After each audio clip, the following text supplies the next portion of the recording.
Ustaz, kalau ingin berikan Ustaz Yahya. Pada malam pertama bisa sudah maghrib. Kita disarankan membaca surat Al-Fatihah. Surat kemenangan surat kemenangan supaya kita menang mengalahkan nafsu. Nanti sampaikan. Kita mulai mawon. Bismillahirrahmanirrahim. Assalamualaikum warahmatullahi wabarakatuh. Waalaikumsalam warahmatullahi wabarakatuh. Bismillah biquwatillah wa bi nasrillah la haula wala quwata illa billah. Asyhadu an la ilaha illallah wa asyhadu anna Muhammadan abduhu wa rasuluh. Allahumma shalli wa sallim ala sayyidina Muhammad wa ala alihi wa sahbihi ajma'in. Rabbi israh li sadri wa yassir li amri wa hlul 'uqdatam min lisani yafqahu qawli, amma ba'd. Yang saya hormati Bapak Ibu jamaah pengajian Kamis pagi yang dimuliakan Allah Subhanahu wa taala. Sebelumnya nuwun sewu Ketua Koordinator Pak Dwi ini izin ke Jakarta. Terus ada beberapa Bapak Ibu juga izin nggak bisa hadir. Jadi mungkin kita nanti nunggu jamaah yang masih dalam perjalanan. Bapak Ibu hadirin jamaah yang dimuliakan Allah Subhanahu wa taala, alhamdulillah. Karena ini beberapa hari lagi kita akan memasuki bulan suci Ramadan. Kata Al-Imam Al-Ghazali di dalam kitab Ihya-nya itu afdhalul ilmi ilmul hal. Jadi ilmu yang paling utama itu ilmu yang dibutuhkan kita sekarang. Ilmu yang dibutuhkan kita yang paling dekat. Nah, kalau kita biasanya kajian surat Al-Mulk, mungkin kita akan mengkaji dulu tentang ayat-ayat yang berkaitan dengan puasa. Karena ini yang paling mendesak. Karena ini sebentar lagi kita akan memasuki bulan suci Ramadan. Jadi Ramadan mungkin bisa Sabtu, bisa Ahad. Kalau yang Muhammadiyah itu sudah menetapkan Sabtu.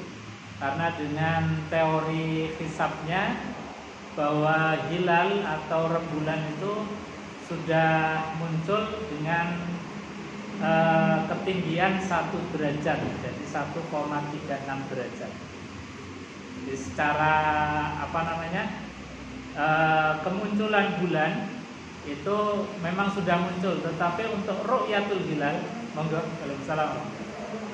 Untuk ru'yatul hilal itu hampir tidak mungkin karena para ulama itu memberikan penjelasan minimal hilal itu bisa dilihat itu 2 derajat. Nah, 2 derajat. Makanya ini kemudian akan menjadi ikhtilaf, perbedaan di kalangan para ulama. Bapak Ibu hadirin jamaah yang dimuliakan Allah Subhanahu wa taala, jadi sekali lagi kita akan pagi ini menjelaskan belajar tentang puasa. Kita lihat di halaman 29 surat Al-Baqarah. Surat Al-Baqarah ayat 183. Surat Al-Baqarah ayat 183, halaman 29. Jadi karena ini yang paling dibutuhkan kita, maka kita yang pelajari itu. Al-Imam Al-Ghazali mengatakan afdhalul ilmi ilmul hal. Jadi ilmu yang paling utama itu ilmu yang dibutuhkan cepat bagi kita. Bapak Ibu hadirin jamaah yang dimuliakan Allah Subhanahu wa taala, sampun panggil halaman 29. Halaman 29 surat Al-Baqarah ayat 183. Ini yang berkaitan dengan puasa. Atau bisa dilihat di papan tulis, mungkin kita bisa jelaskan.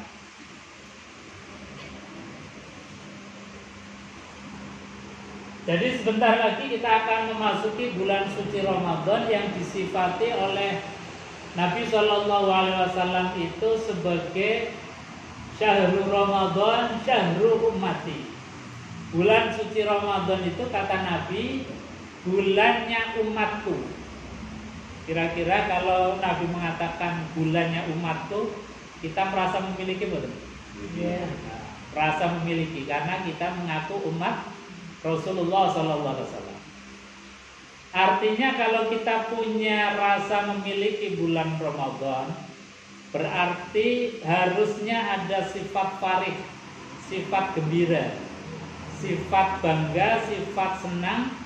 Ramadan itu akan datang.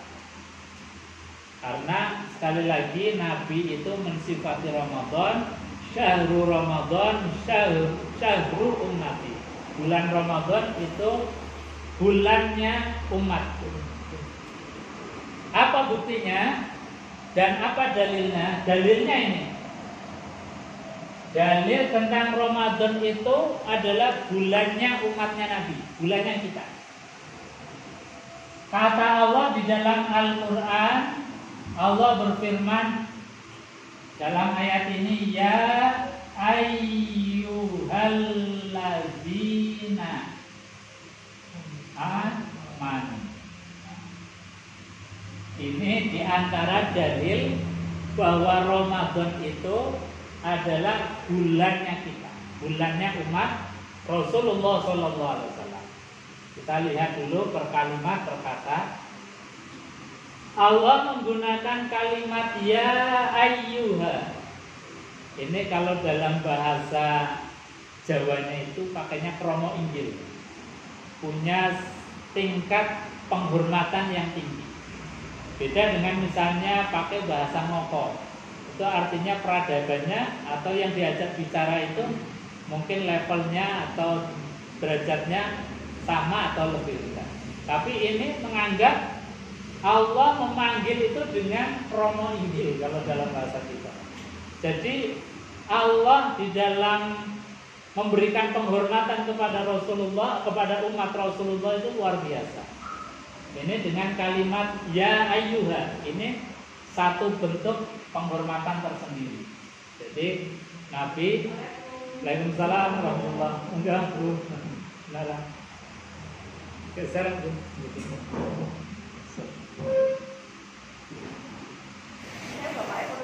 Oh, nggih. Rapat penyusunan. Oh, nggih, benar-benar. Jadi sekali lagi kalimat ya ayyuha ini aja sudah menunjukkan satu penghormatan yang tinggi Allah kepada umat Rasulullah SAW yang dipanggil, dan panggilan ini pakai kitab imani, pakai bahasa kemesraan, bahasa kasih sayang. Ya ayyuhalladzina amanu, wahai orang-orang yang beriman.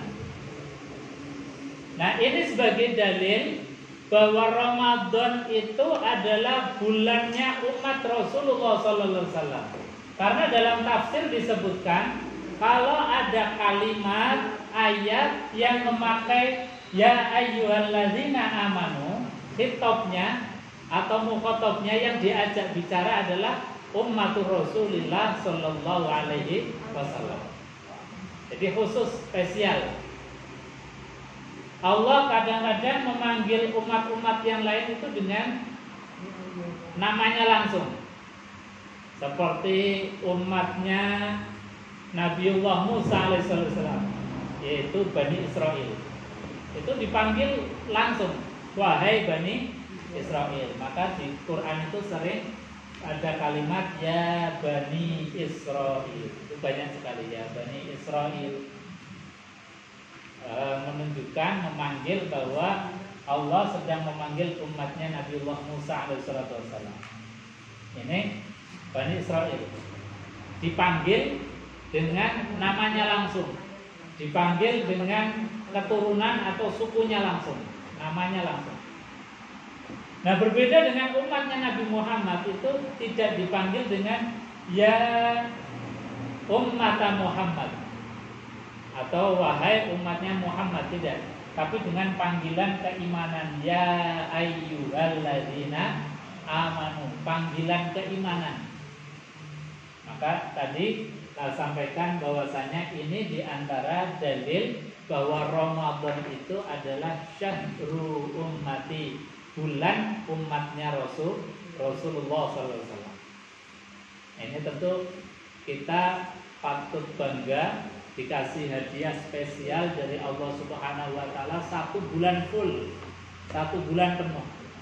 Maka sikap kita itu ya harusnya farih, punya kegembiraan.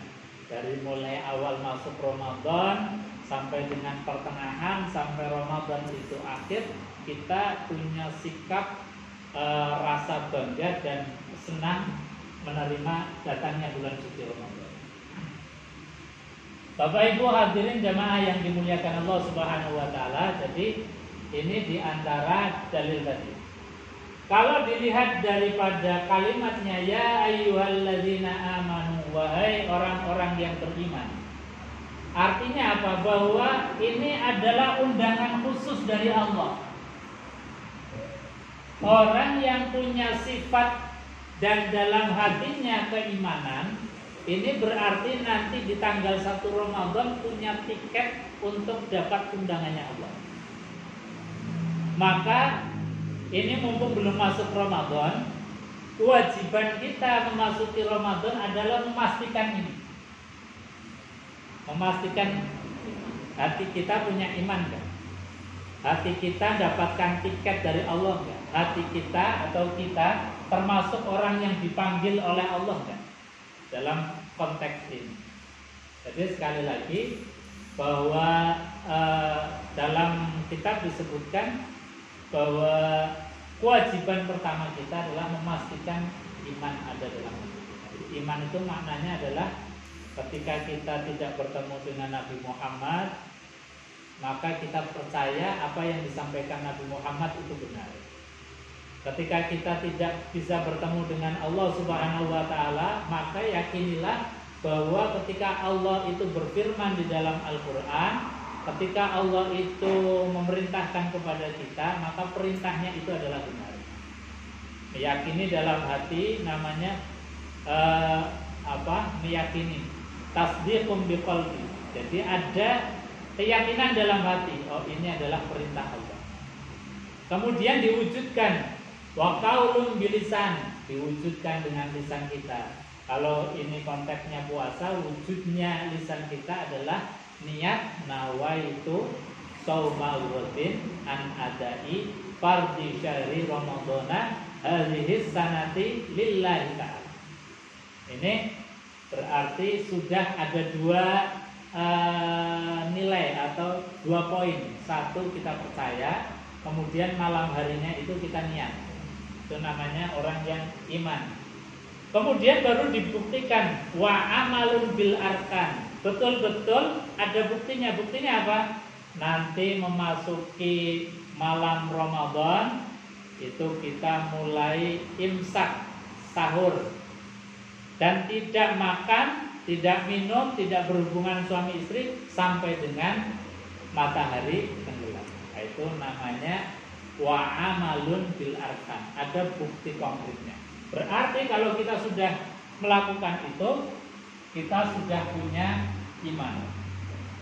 Jadi sekali lagi, kita sudah punya iman kalau ada tasdiqum bil qalbi wa qaulun bil lisan wa amalun bil arkan. Jadi malamnya sudah niat, karena niat itu bagian daripada rukunnya puasa. Kata Nabi sallallahu alaihi wasallam, man lam bitinnya, barang siapa yang tidak meniatkan diri di malam hari, maka fala siyamalah, tidak dianggap sebagai orang yang berpuasa. Ini menjadi penting. Jadi niat malam hari kadang-kadang kita kelupaan. Ini sudah niat apa belum? Jadi niat beda dengan azam atau cita-cita. Kalau azam atau cita-cita semuanya pengen, semuanya punya keinginan. Tapi untuk menjadi niat harus Satu, niat itu tempatnya adalah fi qalbi, dalam hati. Syukur bisa dilisankan. Misalnya kalau kita habis sholat tarawih, biasanya imam kan mengingatkan kepada kita, nawaitu shauma ghadin an adai fardhi syahri ramadhana hadhi sanati lillahi ta'ala. Itu niat. Tapi jangan salah, jangan keliru. Lisan saja nggak cukup kalau hatinya nggak ikut bergerak, nggak ikut meniatkan. Jadi an-niat mahaluhu fil qalbi. Niat itu tempatnya justru di hati. Kalau dilesankan hatinya nggak ikut, belum termasuk. Tapi kalau hatinya sudah rentak niat, meskipun tidak dilafadzkan, itu sudah cukup. Jadi jangan sampai keliru. Kadung sudah terbiasa jadi tradisi kita habis sholat tarawih niat, diniatkan bareng-bareng, terus hatinya nggak ngikut. Nah ini yang malah justru salah. Harus kemudian kita niatkan di malam hari. Man lam yubayyitin niat, maka fala siyamalah. Orang yang malam hari tidak nginep ke niat, malam hari tidak berniat, maka tidak dianggap puasa. Karena ini puasa Ramadan. Beda dengan puasa sunnah. Kalau puasa sunnah, kita niatnya siang hari gak masalah, asal belum makan apa-apa, asal belum kemasukan apa-apa ke mulut kita. Jadi jangan sampai misalnya kita sudah makan bubur ayam, siang pengen puasa, nggak boleh. Karena apa? Sudah makan. Jadi kalau niat puasa sunnah itu bisa di siang hari. Bapak Ibu hadirin jemaah yang dimuliakan Allah Subhanahu wa taala. Jadi ya ayyuhalladzina amanu. Kemudian ayat berikutnya atau kalimat berikutnya adalah kutiba alaikumussyam. Kutiba. Ini pakainya mabni majhul, yang Allah sendiri menyembunyikan sebagai zat yang memerintahkan. Jadi di sini kan kalimatnya kutiba. Kalau dalam terjemahannya telah diwajibkan. Alaikum, atas kalian. Apa yang diwajibkan? Asyam, puasa. Kalimat kutiba kalau dalam tafsirnya ini kalimat yang menggelitik kita. Karena apa? Diwajibkan tetapi nggak ada yang mewajibkan. Sini kan nggak tertulis. Beda misalnya kalau Allah menulisnya atau menyampaikan kataballahu alaikumussyam. Allah telah mewajibkan kepada kalian berpuasa. Tapi di sini enggak. Kutiba, telah diwajibkan. Siapa yang mewajibkan enggak dijelaskan. Dalam tafsir itu disebutkan bahwasanya Allah sengaja monggo Pak. Waalaikumsalam. Monggo benar. Jadi dalam ayat ini Allah sengaja tidak menampakkan diri zat yang mewajibkan puasa kepada kita. Karena apa? Para ahli tafsir menjelaskan, andai kata Allah tidak mewajibkan saja, kalau orang yang pikirannya itu sehat, pikirannya itu jernih, hatinya juga sehat, hatinya jernih, pasti dia akan mewajibkan puasa untuk dirinya sendiri. Andai kata Allah tidak mewajibkan, saking pentingnya puasa. Jadi saking pentingnya puasa, andai kata Allah enggak mewajibkan, pasti orang itu akan mewajibkan dirinya sendiri untuk berpuasa. Saking pentingnya. Karena memang tidak ada satu makhluk pun yang tidak berpuasa. Jadi puasa kalau dalam segi bahasa adalah al-imsak. Ini segi kebahasaan adalah al-imsak. Dan makna ini semua makhluk itu puasa. Tidak ada makhluk yang enggak puasa. Al-imsak itu artinya menahan diri. Semua makhluknya Allah pasti mengalami proses al-imsak. Karena kalau tidak menahan diri, kalau tidak mengalami proses al-imsak, dia pasti akan menuju kepada kehancuran. Jadi sekali lagi, kalau makhluk tidak mengalami proses al-imsak, itu pasti akan mengalami kehancuran. Makanya makhluk itu baik yang berakal maupun yang tidak berakal, itu semuanya mengalami proses atau berpuasa. Karena dia menjaga eksistensi dirinya. Dengan berpuasa, maka eksistensi dirinya itu akan terjaga. Contoh misalnya, matahari, rembulan, galaksi, semuanya itu mengalami proses al-imsak. Dari mulai diciptakan sampai dengan sekarang, sampai hari kiamat itu ya sesuai dengan perintahnya. Kata Allah dalam Al-Quran itu, wasyamsu tajri limustaqarril laha wal qamara qaddarnahu manazila hatta adakal urdul. Itu dalam surat Yasin. Matahari, rembulan itu dari mulai diciptakan berjalan sesuai dengan ketetapan Allah, sesuai dengan garis edaran. Itu kan imsak namanya, menahan diri. Andai kata misalnya matahari, rembulan itu membangkang 1 detik saja atau 1 menit saja, nggak mau berproses, nggak mau imsak, nggak mau nurut sama perintahnya Allah, maka pasti akan terjadi kerusakan, bahkan kehancuran. Ini alam mengalami proses al-imsak. Air yang turun kita, baik yang di gunung, di bukit atau di tempat-tempat tinggi, itu juga mengalami proses al-imsak. Jadi air turun ke gunung, diserap oleh akar, ditahan di tanah, tidak langsung turun. Proses menahan atau tertahannya air di tanah karena akar-akar pohon itu namanya al-imsak, menahan diri. Coba kalau proses alami ini tidak terjadi, air turun di gunung, kemudian langsung ke bawah, maka yang terjadi adalah ya tanah longsor, banjir bandang, kemudian bencana alam di mana-mana. Ini karena apa? Karena tidak mengalami proses al-imsak. Jadi al-imsak ini, Bapak Ibu hadirin, ini adalah proses alamiah fitrah yang Allah ciptakan.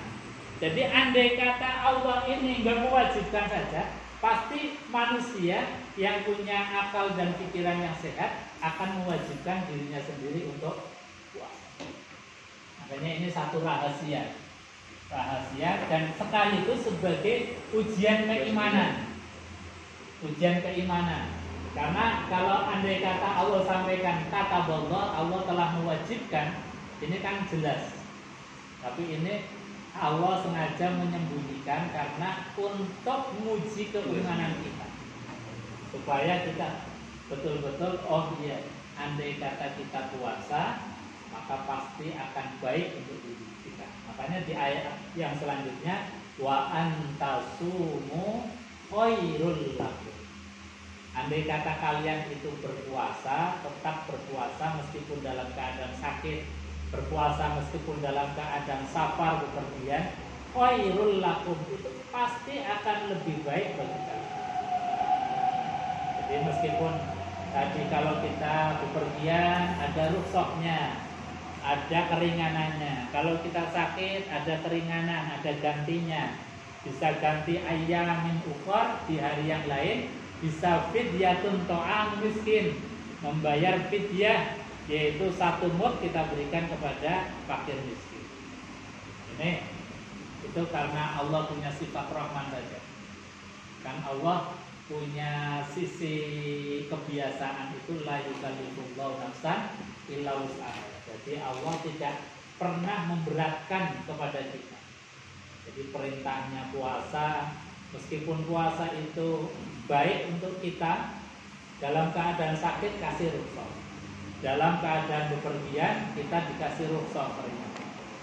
Tapi prinsipnya wa antasumu khairul lakum, dan kalau kalian itu berpuasa pasti akan punya nilai dan dampak yang baik bagi kalian. Makanya dampak baiknya puasa itu luar biasa. Satu, kata Nabi itu sumu tasih. Kalau kalian pengen sehat, di antara terapinya itu adalah puasa. Coba bayangkan Nabi itu nggak pernah gerah, nggak pernah sakit. Bahkan Nabi itu pernah dikasih hadiah dari namanya Raja Jarjis.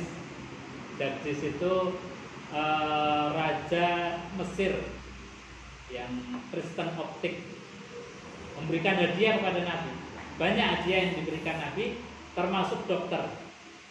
Dokter dihadiahkan kepada Nabi untuk memeriksa kondisi dan menjaga stamina kondisi Nabi Shallallahu Alaihi Wasallam. Tapi selama bersama Nabi itu nggak pernah jumpai Nabi itu sakit. Makanya kemudian dokter itu dikembalikan lagi kepada Raja Jarjis. Ketika dokter itu tanya kepada Nabi Shallallahu Alaihi Wasallam, "Wahai Nabi, saya sejak mulai dihadiahkan kepada jenengan, kok nggak pernah melihat engkau sakit, sehingga kami tidak pernah memberikan resep, memberikan obat kepada engkau. Apa resepnya?" kata dokter tadi. Maka jawab Nabi Shallallahu Alaihi Wasallam, "Ana min qaumin, saya ini termasuk kaum yang tidak pernah makan sebelum lapar dan berhenti makan sebelum buka." Jadi intinya puasa mengosongkan perut itu bagian dari terapi kesehatan kita. Puasa merupakan terapi sehat, bahkan Rasulullah mencontohkan sendiri, beliau tidak pernah sakit kecuali sakit yang menjadikan ajal beliau. Ini Nabi Shallallahu Alaihi Wasallam. Karena apa? Karena Nabi itu punya tradisi nggak makan sebelum alarmnya berbunyi. Alarm ketika perut kita itu sudah mulai butuh makan, maka beliau baru makan. Ketika alarm belum menunjukkan rasa kenyang, beliau sudah berhenti. Nah, berbeda kebaliknya kita kan belum lapar aja sudah nyari makanan, nyari warung. Bahkan kalau belum alarmnya bunyi kita nggak berhenti.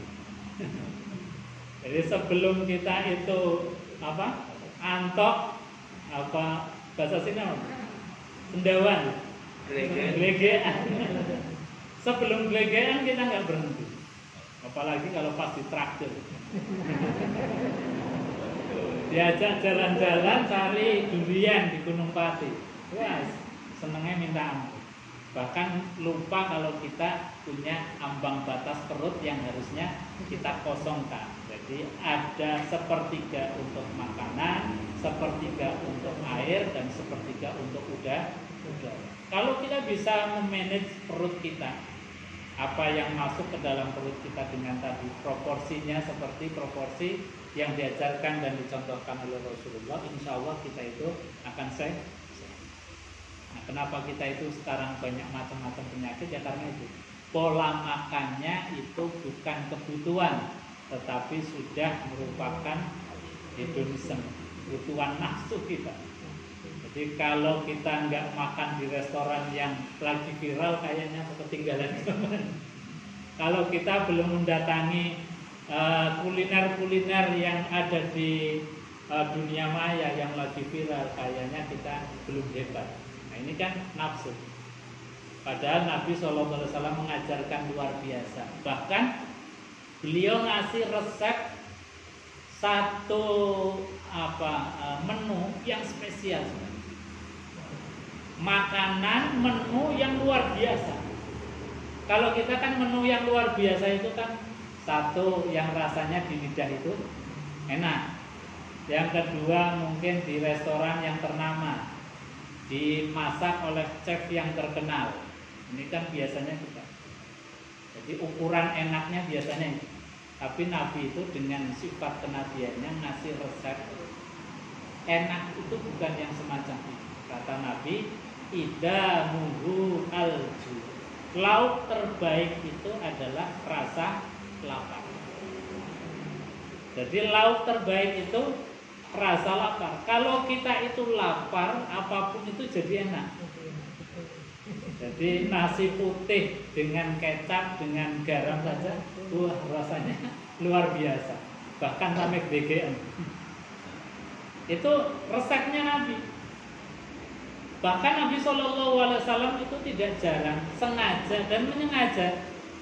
Beliau ambil batu, kemudian batu itu diselipkan di perutnya, ganjel perut, bukan dengan makanan tapi dengan batu. Karena tadi Nabi itu luar biasa, pengen merasakan nikmatnya makan, bukan dari menu yang kita masak, yang mahal, yang enak, tapi dengan rasa makan, rasa lapar, itu bisa menjadikan apapun menu itu jadi nikmat. Makanya Nabi kemudian menghadiahkan kita satu momen bulan suci Ramadan itu, ya tadi, dengan mengosongkan perut. Supaya apa? Makan yang kita masukkan ke dalam perut itu supaya nikmat terus. Coba bayangkan kita, kalau siang hari itu pengennya macam-macam. Ada cola ya kita siapkan, ada es kita siapkan, ada durian kita siapkan.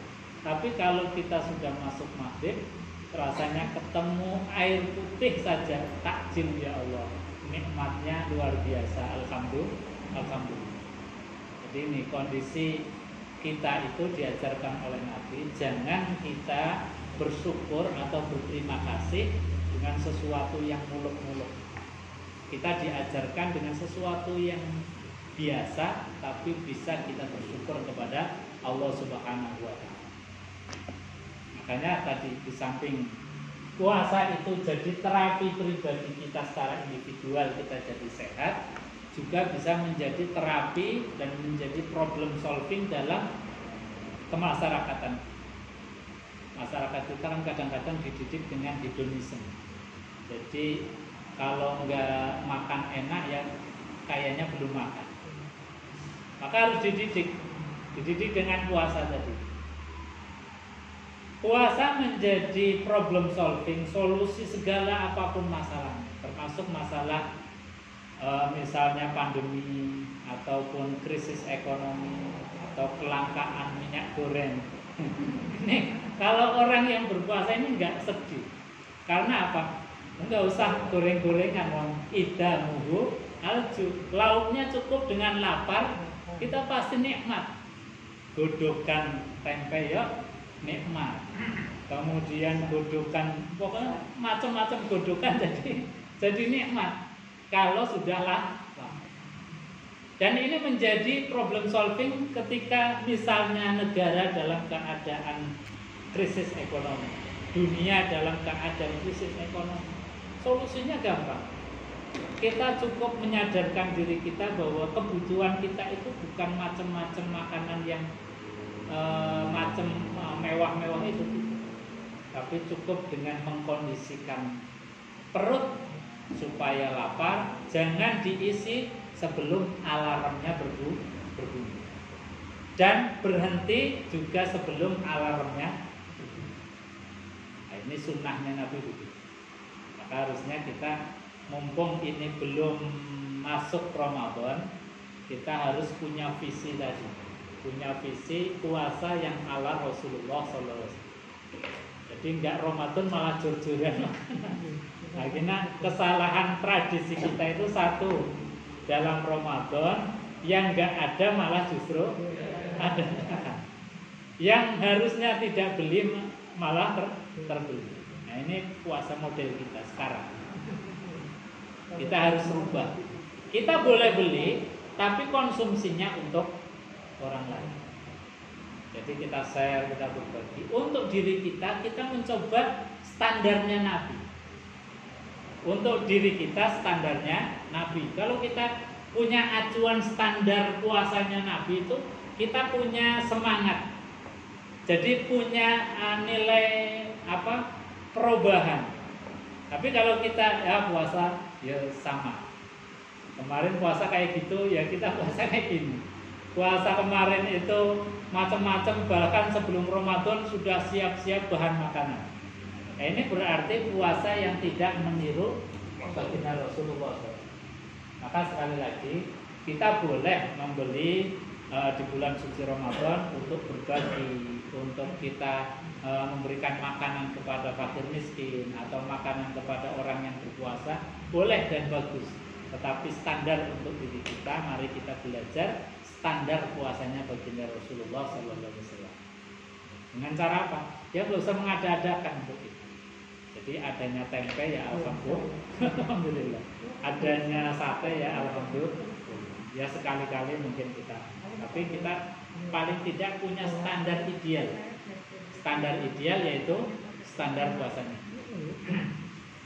Jadi Bapak dan Ibu jamaah yang dimuliakan Allah Subhanahu wa taala, kutiba telah diwajibkan alaikum atas kalian. Apa yang diwajibkan yaitu asyam. Kenapa diwajibkan? Karena memang puasa ini sangat baik sekali bagi kita dan tidak ada satu makhluk pun yang tidak mengalami proses puasa. Karena apa?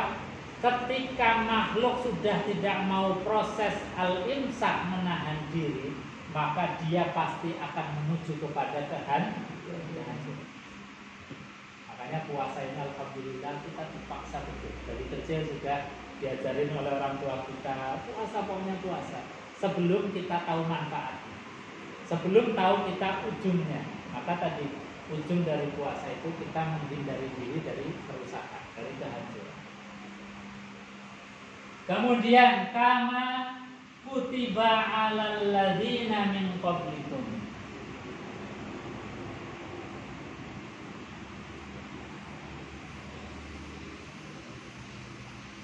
Kata Allah, puasa itu bukan hanya syariatnya Nabi Muhammad saja, bukan syariatnya untuk kalian saja, tetapi kama kutiba 'alal ladzina min qablikum, bahwa syariat puasa itu juga pernah dan diwajibkan kepada umat-umat sebelum kalian, sebelum kita. Karena memang tadi, andai kata Allah nggak mewajibkan, orang yang akalnya sehat itu pasti mewajibkan kepada dirinya sendiri. Orang Jawa sebelum paham tentang Islam, paham tentang puasa juga punya filosofi yang luar biasa, punya tradisi puasa. Seperti misalnya filosof saudaranya Kartini, namanya Dokter Kartono. Dokter Andes Raden Mas Pagi Sosro Kartono. Beliau tinggal di Bandung kalau nggak salah. Ya. Beliau punya satu kalimat filosofi atau punya filosofi tentang puasa. Bahwasanya orang yang hebat itu bukan orang yang ahli gulat, bukan orang yang bisa pencak silat, tapi orang yang kuat itu orang atau wong sing bisa nemu, orang yang bisa menemukan galie wit pring. Galie wit pring apa? Gali apa? Kalau pohon jati itu kan ada gali. Intinya kayu yang tua, biasanya yang hitam yang di tengah. Kata beliau, orang yang hebat itu orang yang bisa menemukan galie wit pring. Galie wit pring apa? Galie wit pring apa? Ya lubang betul. Jadi orang yang hebat itu orang yang bisa menemukan satu kondisi kekosongan dalam perutnya, kosong dari hal-hal yang fana, kemudian diisi dengan sesuatu yang sifatnya itu adalah baqo, kekal, yaitu Allah Subhanahu wa ta'ala. Dan ini dengan puasa. Makanya orang Jawa, orang-orang tua kita, meskipun dulu nggak tahu tentang puasa itu, sudah ada tradisi puasa. Ya puasa merowot, ya puasa muteh dan sebagainya, macam-macam. Tapi intinya bahwa tidak ada atau menahan diri dari makanan yang masuk ke dalam perut. Karena tadi orang yang kemudian perutnya itu tidak terkontrol, tidak terkendali, ya pasti dia akan mengalami, kalau nggak kehancuran, ya paling tidak sakit. Itu satu sistem dan sunatullahnya memang begitu. Jadi sakit itu ya dari diri kita karena tidak bisa mengolah, tidak bisa memanage makanan yang masuk ke dalam tubuh. Minum yang tidak terkontrol makanan.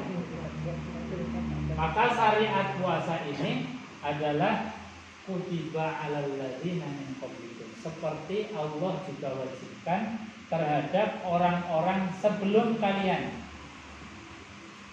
Sebelum kalian. Nah, ini yang menjadi goalnya, tujuan akhirnya adalah la'allakum tattaqun.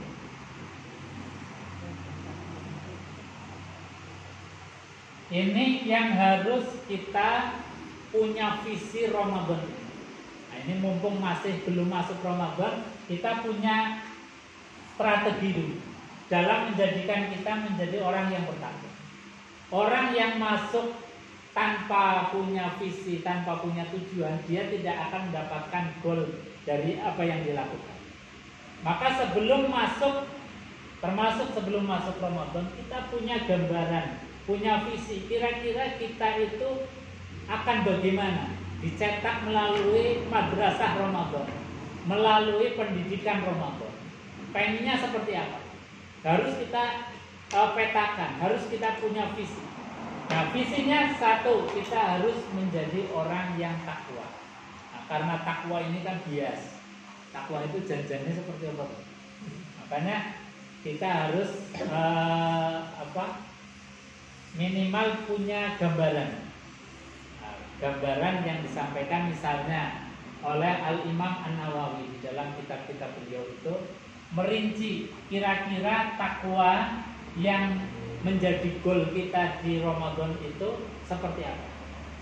Beliau memberikan penjelasan supaya kita mudah, karena takwa itu macam banyaknya sangat beragam. Beliau kemudian menjelaskan takwa itu paling tidak ada 4 huruf.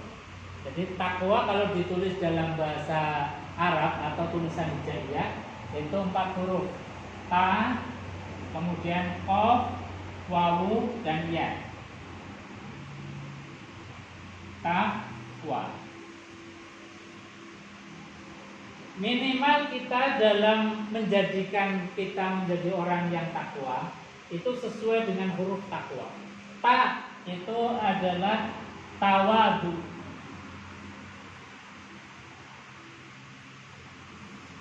Ini goalnya kita. Goalnya kita puasa tahun ini, ya Allah, jadikanlah saya, jadikanlah aku jadi orang yang tawadu. Tawadu itu maknanya apa? Meskipun kita diberikan banyak kelebihan harta, kelebihan ilmu, kelebihan jabatan, kelebihan status sosial, semua kelebihan itu tidak menjadikan kita merendahkan orang lain, menganggap orang lain lebih rendah dan merasa dirinya lebih superior. Nah, ini namanya tawadu. Tawadu khususnya kepada Allah dan tawadu kita kepada sesama manusia. Tawadu kepada Allah itu bagaimana? Kita kan kadang-kadang merasa aman sehingga sama Allah itu dia dipanggil sholat masih dinding. Ini namanya orang yang nggak tawadu. Orang ketika kita punya harta dipanggil untuk haji masih ngendeng-ngendeng, mulur-mulur, namanya nggak tawadu. Kita diperlihatkan ada fakir miskin, ada orang-orang yang butuh, padahal kita punya bawa uang, megang uang, nggak mau berbagi, namanya nggak tawadu. Nggak tawadu kepada Allah Subhanahu Wa Taala. Jadi seolah-olah itu adalah hartaku, milikku, orang lain nggak boleh merasakan. Ini namanya tawadu. Dan ini nggak boleh ada dalam hati kita. Jadi sekali lagi, goal puasa kita harus menjadikan kita, atau kita punya hasrat, punya keinginan, kita pengen jadi orang yang tawadu. Meskipun kita kaya, nggak merasa bahwa hartanya itu adalah milik kita. Jadi mudah saja untuk berbagi, karena ini titipan. Ini namanya tawadu. Jadi tidak merasa dirinya lebih tinggi dari orang lain dan tidak menganggap orang lain lebih rendah dari kita. Jadi fair, sama-sama makhluknya Allah. Karena apa? Karena barometer yang menjadi ukuran itu adalah takwanya kita kepada Allah Subhanahu wa taala. Jadi kita sama selevel. Ini namanya teori. Yang kedua adalah qanaah dengan huruf qaf. Qanaah. Artinya apa? Ramadan tahun ini harus mendidik kita jadi orang yang qanaah. Qanaah itu artinya menerima apapun kondisi kita sekarang. Jadi kondisi kita lagi kaya, ya alhamdulillah, tidak merasa bahwa kayanya ini atau hartanya kita itu atas jeripayah kita sendiri. Tapi memang Allah lagi memberikan. Ketika kita dalam keadaan sempit, dalam keadaan mungkin pas krisis ekonomi atau dalam keadaan sakit, tidak suudzon kepada Allah, qanaah. Jadi nerima impandum, terima apa adanya. Orang yang qanaah itu cirinya adalah mudah mengucapkan kalimat alhamdulillah, bersyukur. Jadi dikasih banyak ya alhamdulillah, dikasih pas sedikit juga tetap alhamdulillah. Kebalikan qanaah itu adalah orang yang gerangsang. Dan ini sebetulnya sifatnya manusia itu yang gerangsang. Makanya disifati dalam Quran itu kan alhaakumut takasur hatta zurtumul maqabir. Sifat dasarnya manusia itu alhaakum, akan melalaikan kalian, yaitu at-takasur, bermegah-megah. Jadi harta yang kadang-kadang melupakan kita, kita merasa punya, kita dikasih jabatan merasa, dikasih status sosial merasa. Ini alhaakum, sering melalaikan itu. Makanya kita harus punya rem. Remnya itu apa? Sifat qanaah. Rem terus. Meskipun kita itu punya sifat gerangsang, punya sifat kurang, dikasih gunung emas satu ya masih pengennya dua, dikasih dua pengennya tiga. Itu sifat dasarnya manusia. Makanya tuh harus punya rem. Hatta zurtumul maqabir, sampai manusia itu dikubur lah baru nggak punya sifat gerangsang. Selagi masih hidup, apapun jenis manusianya, apakah itu ustadz, kiai, atau siapapun itu, sifat itu ada. Makanya dikasih rem, qanaah. Kalau nggak punya rem itu yang bablas. Dan ini harus kita upayakan di dalam bulan suci Ramadan. Nah, kita punya cita-cita, planning. Ya Allah, Ramadan masuk harus mendidik kita tawadhu, mendidik kita qanaah, jangan gerangsang. Berarti itu memang ada ya, qanaah karena memang orang itu seperti ini. Gitu. Iya. Itu lebih berubah lagi kira-kira. Ya. Istilah qanaahnya atau karena ada perbuatan manusia terus. Perbuatan manusia itu sudah sunatullahnya begitu. Begitu ya. Oke. Sunatullahnya begitu. Jadi memang siapapun itu punya sifat alhaakumut takasur, pasti akan bermegah-megah. Kecuali orang yang punya remnya. Orang yang nggak punya rem ini belum, pasti belum. Jadi cara bahasanya wal kedua dari Mbak Kun itu buh aspal, buh bantal, buh sandal diuntal. Itu orang yang nggak punya qanaah, nggak punya rem. Karena tadi sifat dasarnya adalah alhaakumut takasur hatta zurtumul maqabir, sampai orang itu dikubur baru berhenti sifat. Artinya apa? Potensi sifat itu siapapun berpotensi. Makanya harus punya rem. Nah, remnya ini yang tidak semua orang punya. Masalahnya itu. Jadi rem ini tidak semua orang punya. Tapi kalau sifat gerangsang, sifat kurang, semua orang punya. Makanya tadi Pak, ya duluan mana? Ya duluan sifat itu, karena sifat itu sifat permanennya manusia. Kalau ini adalah sifat ikhtiarinya manusia. Kalau orang nggak ikhtiar, nggak berusaha, nggak akan bisa punya sifat qanaah. Nah, ini bisa diantaranya adalah kita dididik termasuk di bulan Ramadan. Ini terus qanaah. Makanya kita sebetulnya masuk Ramadan itu harus betul-betul manasiknya kuat. Manasik Ramadan. Wong kita mau umroh aja manasiknya 1 tahun sebelum berangkat sudah manasik. Mau haji itu 2 tahun sebelum berangkat sudah manasik. Padahal haji itu cuma 5 hari. wukuf Arafah atau malam, kemudian malam di Musdalifah, nanti dilempar jumroh di Mina, kemudian tawaf, itu sekitar 4-5 hari selesai. Manasiknya 1 tahun. Umrah paling beberapa jam. Umrah itu kan cuma mikot, kemudian datang ke Ka'bah, tawaf, kemudian habis tawaf sa'i, habis sa'i tahallul, selesai. Paling 1 jam selesai atau 2 jam. Manasiknya 1 tahun sebelum berangkat. Nah, ini Ramadan 1 bulan full. Kadang-kadang kita masuk Ramadan nggak persiapan ilmu. Makanya tadi di awal saya sampaikan Al-Imam Al-Ghazali mengatakan afdhalul ilmi ilmul hal. Ilmu yang paling utama itu adalah ilmu yang berkaitan dengan kebutuhan mendesak kita. Kita mau masuk Ramadan, kebutuhan mendesak kita adalah ilmunya Ramadan. Kita harus punya visi. Kita harus punya goal, tujuan yang jelas. Ya tadi kalau goal umumnya adalah takwa. Tapi kan takwa ini gambarannya seperti apa sih? Makanya kemudian Al-Imam An-Nawawi memberikan perincian supaya memudahkan. Oh, takwa itu 1, kita punya sifat tawadhu. Yang kedua, punya sifat. Yang ketiga, yang harus kita punya cita-cita, niatan adalah huruf wawu. Wawu itu simbol dari sifat wara.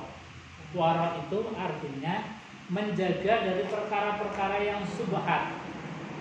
Jadi dalam hukum itu kan disampaikan oleh Nabi SAW, al halalu innal halala bayyin wa innal harama bayyin wa bainahuma mutasyabih. Yang halal itu cetha welo-welo, jelas. Yang haram juga jelas. Nah, yang enggak jelas ini yang mutasyabih itu. Kadang para ulama masih ikhtilaf, berbeda pendapat. Apalagi kalau berbeda pendapatan. Jadi berbeda pendapat ini namanya ikhtilaf. Kalau orang yang wara hendaknya menjauhkan diri dari perkara-perkara yang masih debatable dalam itu. Jadi cari yang cetok, cari yang jelas. Kalau orang yang bisa waro, jadi perkara yang subhat saja bisa menghindari, pasti perkara yang haram akan mudah untuk meninggalkan. Ini waro. Kemudian yang terakhir huruf ya sebagai simbol dari sifat yakin. Yakin terhadap apa yang dijanjikan Allah. Kata Allah Subhanahu wa taala melalui lisan Rasulullah, "Man shoma ramadanan imanan wa ihtisaban, ghufira lahu ma taqaddama min dhanbi." Siapa yang puasa, dalam hadis yang lain, "Man qama ramadanan", siapa yang qiyamul Ramadan, bangun di malam hari untuk ruku sujud bersimpuh di hadapan Allah, ghufira lahu ma taqaddama min dhanbi, akan diampuni. Ini kan janji Allah. Nah, kita harus percaya, yakin. Percaya karena innallaha la yukhliful mi'ad. Allah enggak mungkin ingkar janji.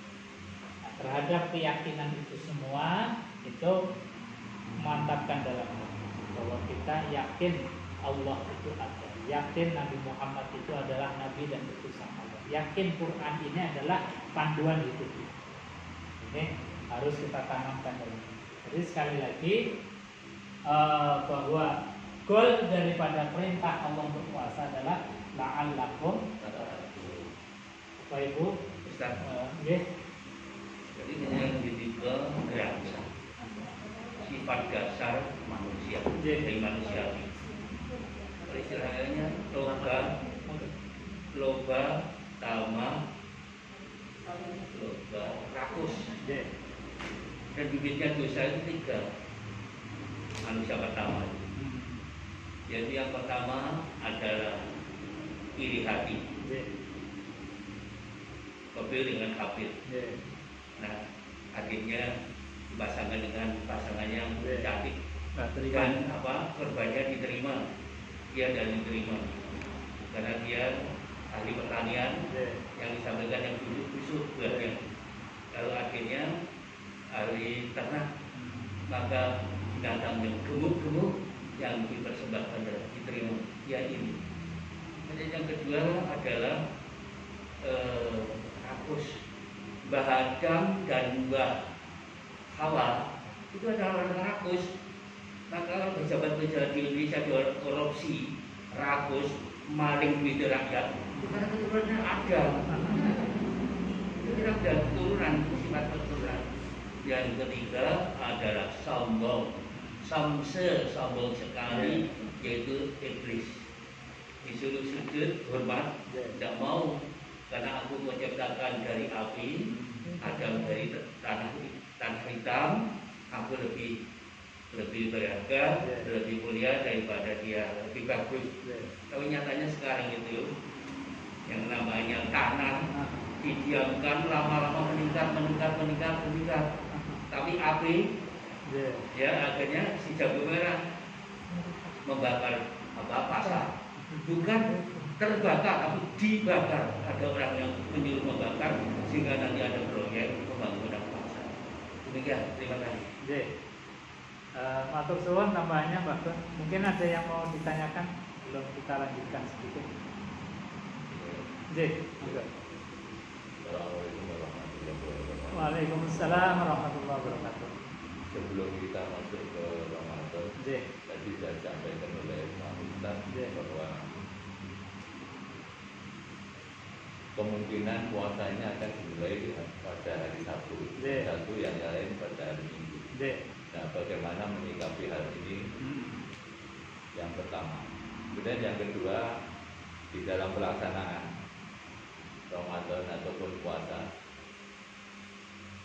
kadang-kadang ada orang yang melakukan berwudu, kemudian melakukan sholat malam. Setelah itu bermakan sahur, kemudian dilanjutkan ke subuhan di masjid. Nah, ini bolehkah seperti itu? Terima kasih. Assalamualaikum warahmatullahi wabarakatuh. Yang kedua tadi apa Pak? Orang yang sahur, orang yang sudah berwudu, kemudian sholat malam, melakukan sahur, makan sahur, kemudian langsung masuk ke masjid untuk sholat subuh. Itu lagi atau tidak? Artinya tidak berwudu terus.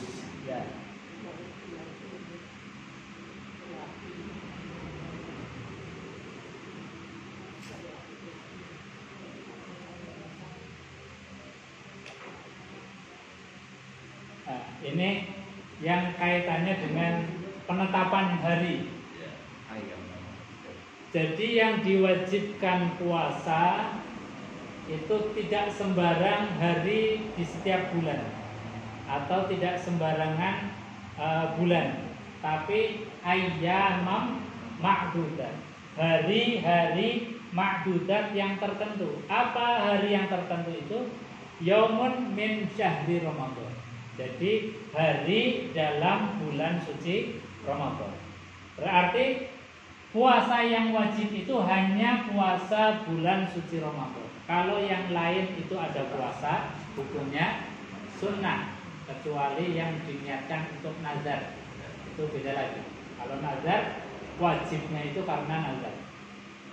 Jadi ayyam ma'dudah, hari-hari yang tertentu. Hari yang tertentu itu mulainya kapan? Di Quran. Ini standarnya Quran. Di ayat yang ke-185. Itu di tengah-tengah. Faman syahida minkumus syahra falyasum. Ini mengawali dan mengakhiri Ramadan. Kata Allah, faman syahida. Faman syahida minkum asyahra falyasum.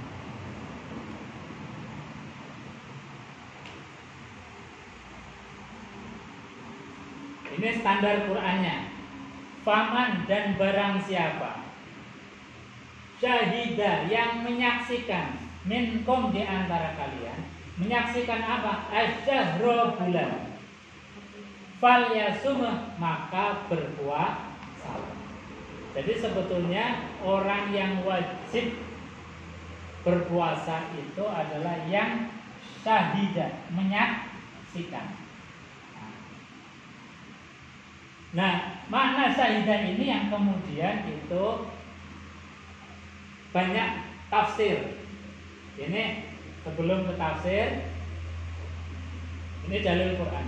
Dalil hadisnya kata baginda Rasulullah sallallahu alaihi wasallam, "Sumu li ru'yati wa aftiru li ru'yati." Sumu li ru'yati.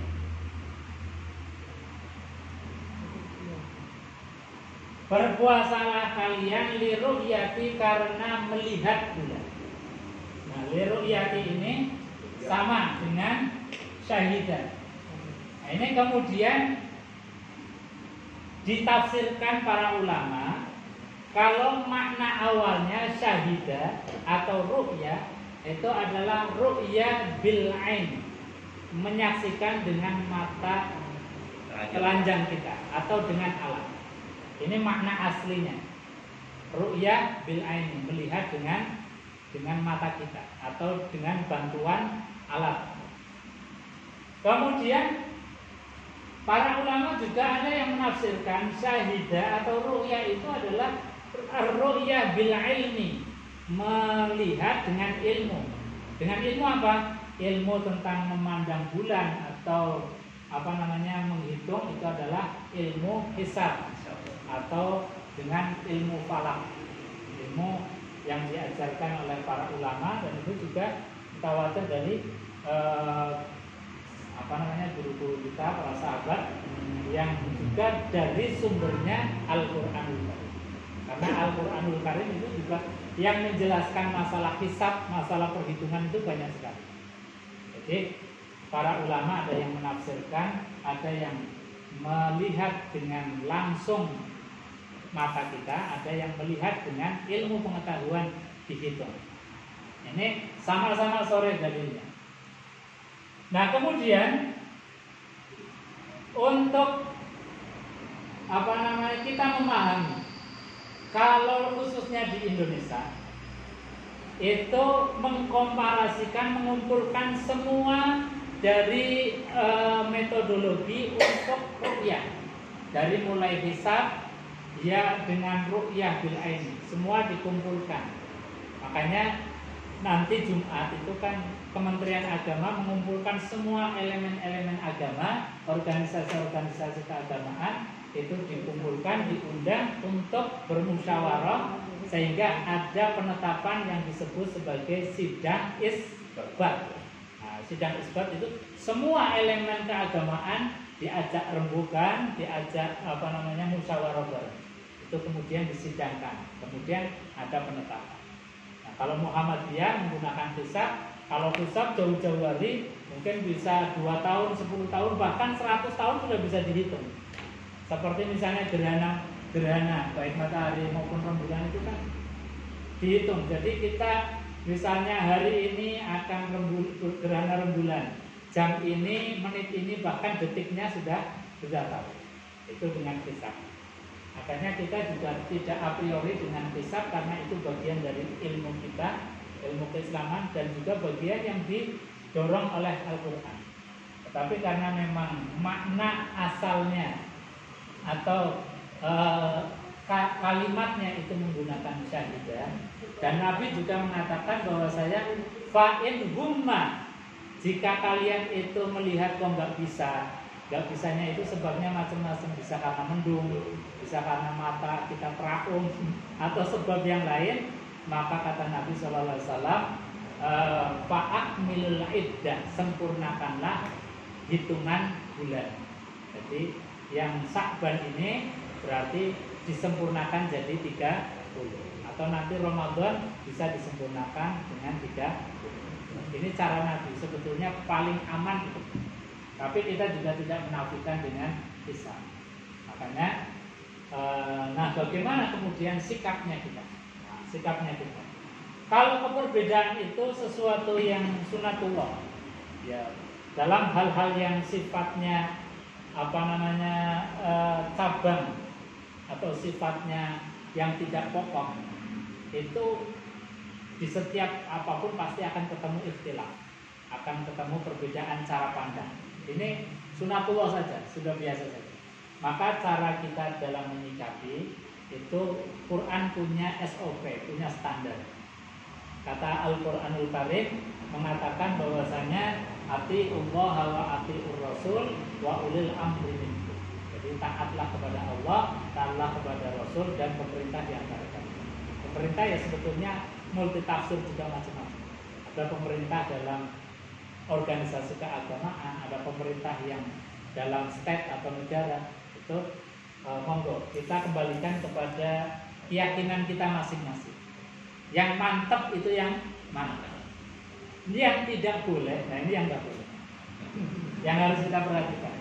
Yang nggak boleh itu nyari enaknya. Ini yang nggak boleh. Kalau puasanya menurut hisab itu awal, dia cari yang akhir. Nanti kalau lebaran hisabnya cepat, ikutnya cepat. Nah itu yang nggak boleh.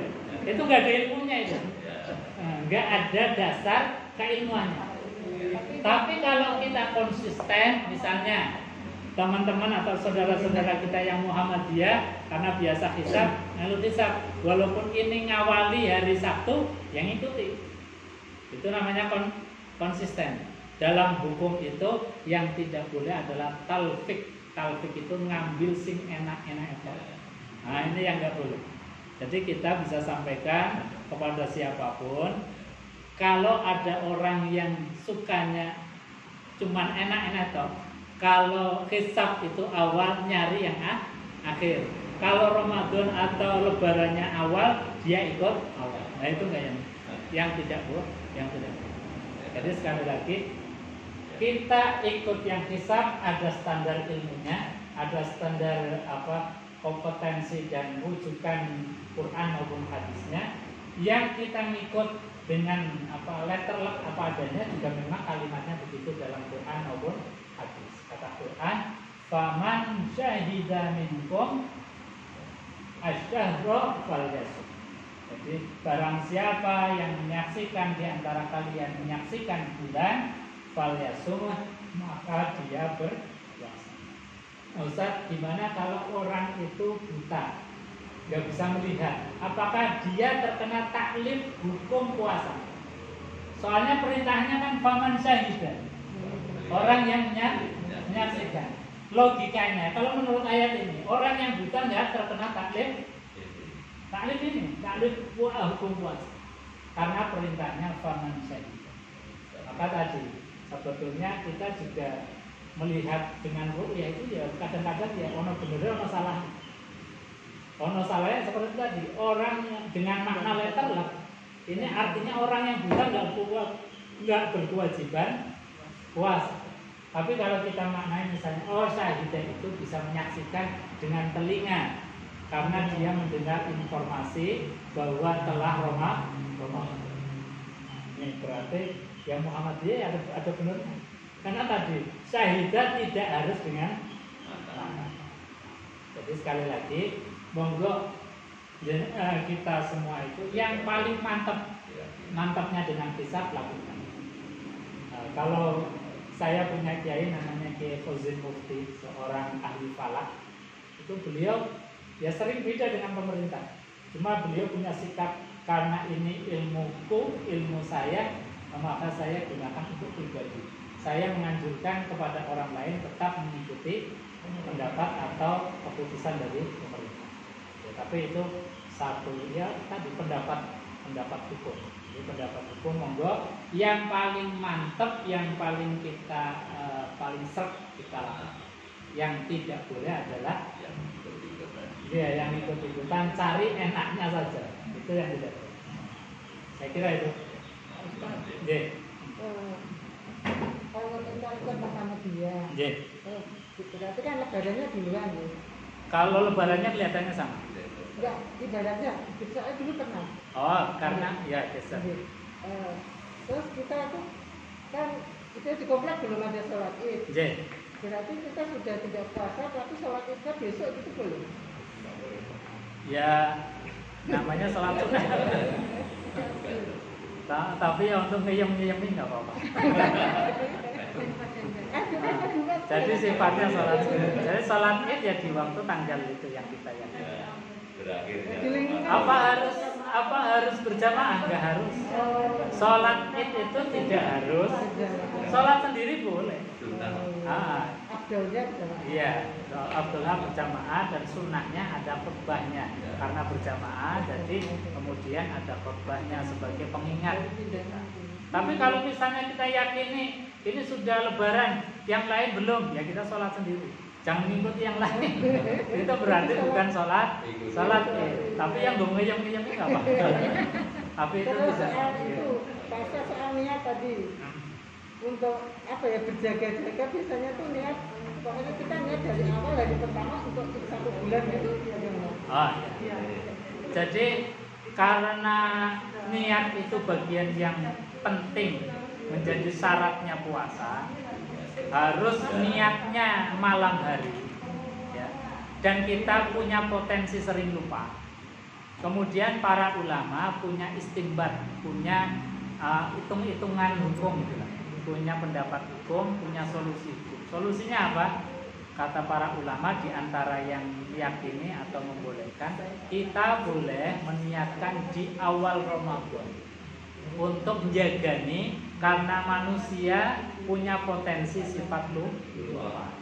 Makanya tadi di awal Ramadan kita niatkan, ya Allah saya niat puasa sebulan penuh. Karena Ramadan itu satu balungan ibadah, maka niat di awal Ramadan itu diperbolehkan. Tapi kalau kita sempat dan ingat setiap malam itu lebih baik, lebih ikhtiar atau hati-hati. Jadi para ulama yang membolehkan meniatkan sekaligus itu adalah dalam angka tadi ikhtiar, karena manusia kita punya potensi lupa. Oke. Kalau kita puasa, misalnya kalau itu kan masak,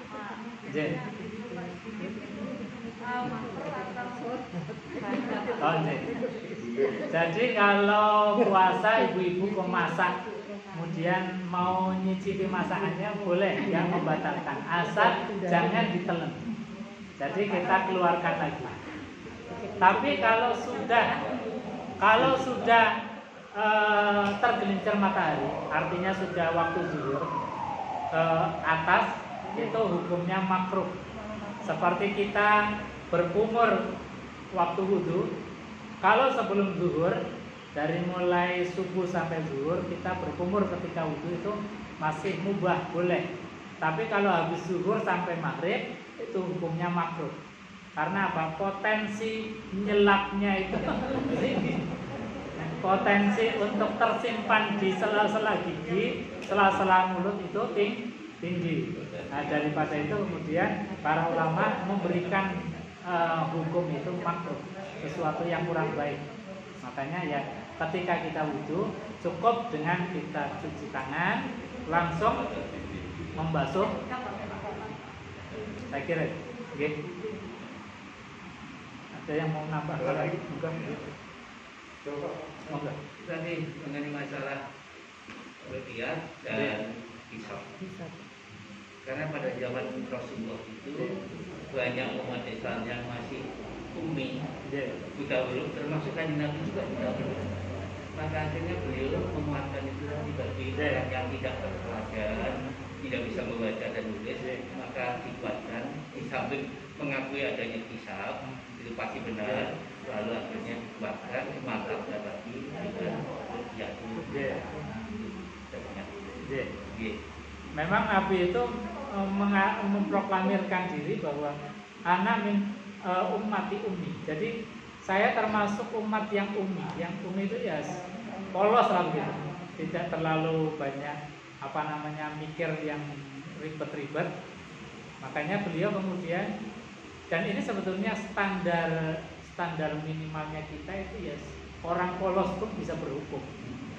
Orang yang tidak punya pengetahuan tentang astronomi, tentang bulan, itu bisa berhukum dengan sangat mudah.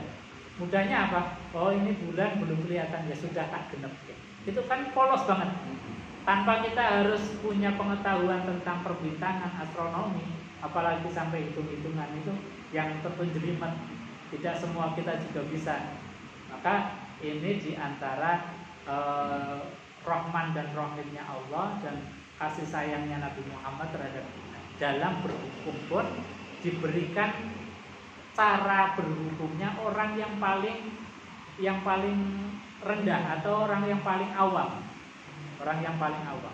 Makanya tadi Nabi mengatakan ya sudah, kalau belum terlihat apakah itu masalahnya karena terhalang oleh awan atau karena memang kita nggak bisa melihat secara langsung, kekurangan alat dan sebagainya, sudah disempur. Tapi kalau sekarang misalnya ada ilmu hisab yang ilmu hisab juga sudah luar biasa maju modern, ya kita bisa mengambil. Tapi sekali lagi ini dalam ranah yang debatable, jadi perbedaan cara pandang para saya kira ya. Kalau penentuan satu sawalnya selisih 1 hari sangat lama terhadap pelanggaran puasa di hari besar, terjadi seperti itu. Jadi harusnya sudah itu, tapi dia belum. Terus besok sawal gitu ya. Puasa kan nggak boleh ya sawal. Bisa seperti itu ya. Jadi kalau mantep hari ini 1 sawal ya harus sholat hari itu kan gitu. Ya.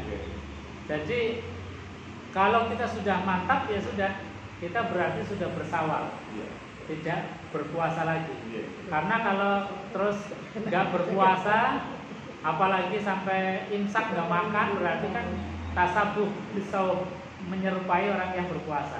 Padahal sudah yakin sudah ini 1 sawal, tapi nggak enak konconnya belum buka. Nah, itu yang nggak boleh. Jadi kalau sudah yakin ya sudah berbuka dan nggak puasa. Kalau mau sholat ya sholat. Kalau belum ada temennya ya sholat sendiri. Makanya kemudian keyakinan itu menjadi penting. Keyakinan tentang ini sudah puasa. Tapi kalau yang paling aman sebagai orang awam ya sudah atiullah wa atiur rasul wa ulil amri minkum. Karena apa? Karena pemerintah pun punya perangkat. Dari mulai organisasi yang pakai hisab pun diundang, yang pakai ru'yah pun diundang, kumpul jadi satu, disepakati 1 Ramadan kapan, 1 Syawal. Jadi sebetulnya itu SOP-nya Quran. Nah, saya kira itu cukup ya. Kalau tidak ada pertanyaan lagi, kita cukupkan. Mudah-mudahan kita diberikan oleh Allah ilmu yang bermanfaat, diberikan oleh Allah usia bisa bertemu dengan Ramadan tahun ini dan Ramadan berikutnya. Ya Rabbal Alamin. Satu ayat pada malam pertama setelah maghrib disarankan disediakan membaca surat Al-Fatihah. Surat kemenangan setelah kita menang lawan nafsu, menang lawan iblis. Terima kasih Mbak Gun. Memang ada beberapa kesunahan termasuk sunnah doa yang maksur dari Nabi. Doanya Nabi ketika malam atau maghrib pertama masuk Ramadan itu beliau senantiasa berdoa. Doanya Allahumma ahillahu alaina bil yumni wal iman wal islam wassalamah rabbi wa rabbuka. Ini doanya Nabi. Terus kemudian malam pertama Ramadan itu baca surat Al-Fatih. Inna fatahna lakal fatham mubin. 29 ayat. Itu yang diantara menjadi tradisi. Pokoknya malam habis maghrib sebelum puasa. Iya. Puasanya besok. Iya.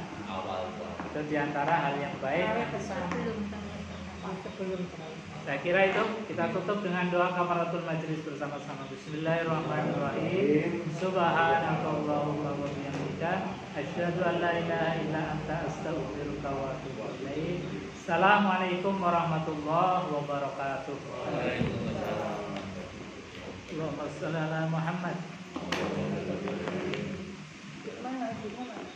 Ada Nah,